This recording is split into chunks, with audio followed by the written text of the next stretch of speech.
Hey everybody, quick announcement before I do the jump start.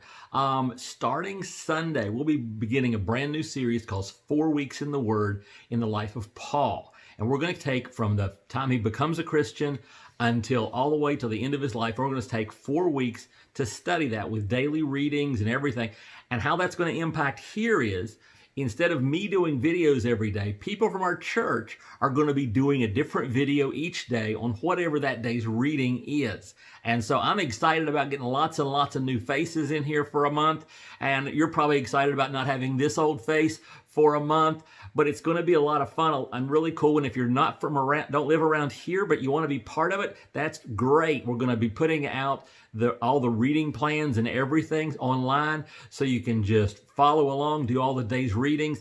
And it's also going to include how to do your own journaling, how to, in other words, read the Bible and write down what you believe God wants you to get from that day's reading. It's really powerful. It's life-changing stuff. And I'm not selling that as a hype man. I'm selling you that as it changed my life when I started journaling. Matter of fact, most of the jump starts are coming directly out of my personal journals. That's the truth. Almost every one of them is simply a journal entry from my personal time with God, using the stuff we'll be doing during the 4 weeks in the Word. So I encourage you to participate wherever you're at.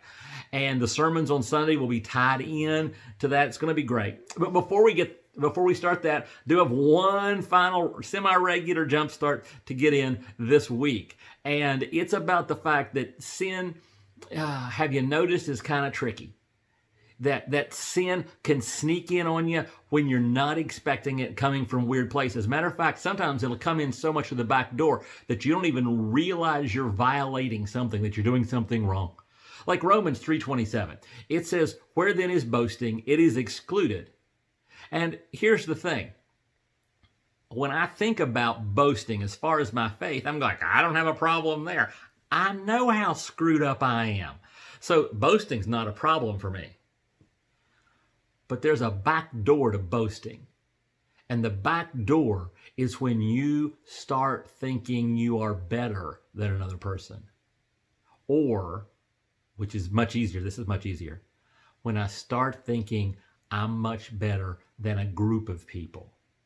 Now, I'm not talking about like racially, ethnically, because most of my friends, I know some people have trouble with that, but a lot of people don't have trouble with it that way. It's people who may be different in socioeconomics. It might be people who think differently than we do. During this upcoming election season, it's going to be a lot of looking down on people who don't think the same way we do politically, or the same way you do or I do. We may not agree, but there's a lot of that looking down on people because of either, sometimes it's skin color, sometimes it's where they're from, sometimes it's the language they speak, and sometimes it's what they believe about religion or politics or even sports.